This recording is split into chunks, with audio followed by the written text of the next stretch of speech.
Survey of consumers. Why? Because subjective assessments of the economy drive consumer behavior at least as much as do aggregate measures of GDP or unemployment. By measuring consumer attitudes, you can better predict the future path of the economy than if you use only aggregate data. This study of consumers has been fielded since 1946, conducted by ISR, the Institute for Social Research, and the Survey Research Center at Michigan.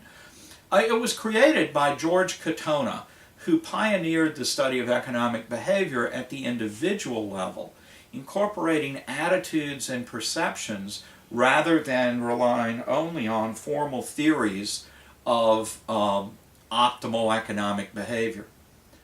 The target population is the non-institutionalized adult population of the 48 contiguous states, omitting Alaska and Hawaii. You might wonder why. The sampling frame is U.S. telephone households through lists of working area codes and exchanges. And the sampling design is list-assisted random digit dial. The sample is randomly selected adults within the household. And the mode of interview is computer-assisted telephone interviewing, CATI, C-A-T-I, telephone interview, rather than CAPI, C-A-P-I, that we heard earlier, computer-assisted personal interviews. And, of course, these are done with a live interview. These surveys of consumers are done every month, and their use is, among others, used by the Federal Reserve Board as part of the Index of Leading Economic Indicators. No, but the interview only includes 500 respondents a month, quite a small sample size. And so, based on sample size and design telephone interviews, and the fact that it has to be completed every month, we might well call this a poll rather than a survey. But I again stress the distinction is quite unimportant. What is clearly a poll is the ABC News Washington Post poll, with similar polls, of course, being done by other media groups. Why? Because measuring current opinion on a variety of topics is of news value. It's been done since, I believe, the 1970s were the first ABC Post polls, and it's conducted by a global market research company called TNS.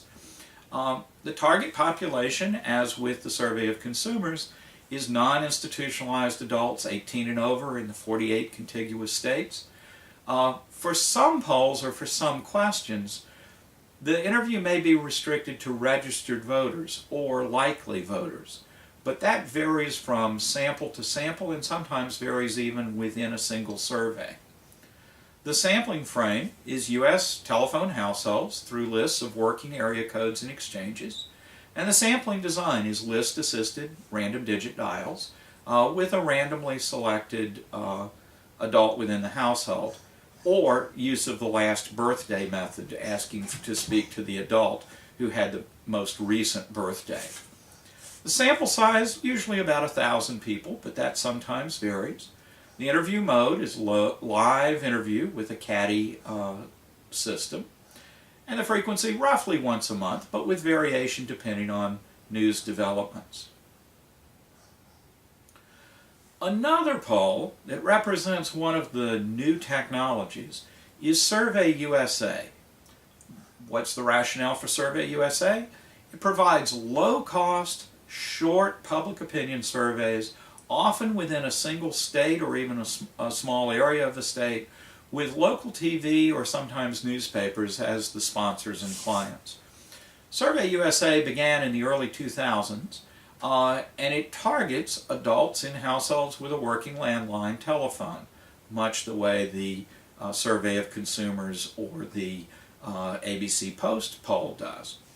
The sampling frame is telephone households with working numbers, but no cell phones are included in the design, something we'll talk more about later. The sampling design, list-assisted random digit dialing, is very much the same as others. But the mode of data collection is what's unique about Survey USA. Instead of a live interview, the interview is instead conducted with whoever answers the phone and the mode is interactive voice response, IVR.